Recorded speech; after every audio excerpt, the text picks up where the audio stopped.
We don't have much of a staff turnover. Why do you think that is? Is that to do with some of these systems that we've got in place where each one's being supported? Is there more to it than that? I think there's more to it than that. I really believe that the reason for that is that we all hold each other accountable. And, that probably also broaches the awkwardness of, well, how is it to work with a husband and wife team? Because let's face it, that's what we are. But the thing is that we challenge ourselves. We hold each other accountable. And we believe that if we're going to instruct our staff to do something, we need to be able to demonstrate that we are prepared to do the same thing.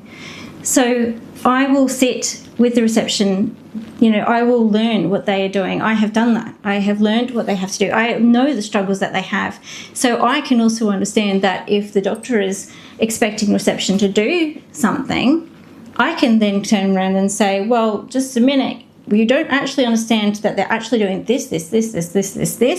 So it's understanding each role, and it's spending time in each role. It's going to the nurses in a similar way. It's also picking the doctor's brain and saying, why was your day not, why was it not such a great day today? Tell me more about that. Why is it? What can we do to fix this? How can we make the systems better so that they do work for you? And sometimes, things will filter through. But it's a challenge that we take, and then we work out, how can we make this? We can never make it perfect, but how can we make it so that it's better? How can we make it so next time this happens, it's not as bad as that? It might not be perfectly solved, but it's a bit better next time, and we just keep refining.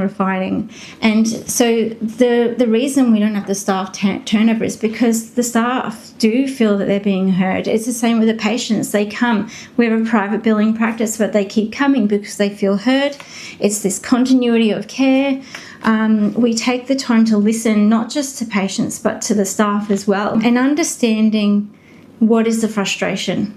Asking lots of questions. It's so easy for us all to make assumptions and come to a conclusion, but unless we ask questions and find out what is really going on, we're not going to find a solution. Yeah, and I think the similarities there, which you might recognise from the clinical side of the fence, is, seeking to understand, and patients will come in with, as you'll be aware, all sorts of hidden agendas, and sometimes the cough or the rash is just really the segue, and they're inviting us to look deeper.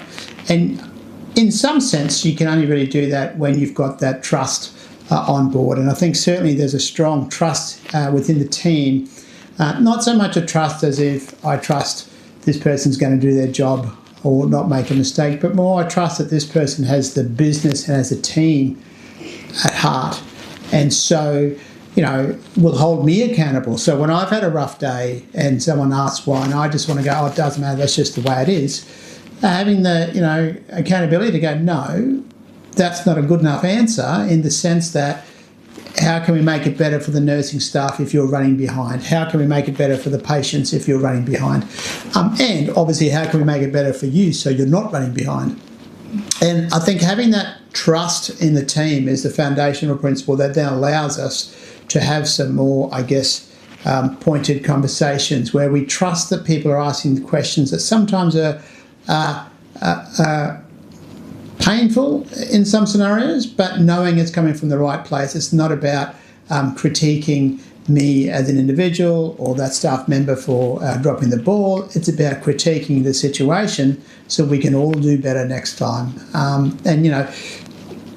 Probably the kindest thing we can do to each other is actually be very clear with our expectations and be very clear with where things have gone wrong. And I think, again, it's something that we've worked very hard on, and the runs on the board are the fact that we do have a very low staff turnover.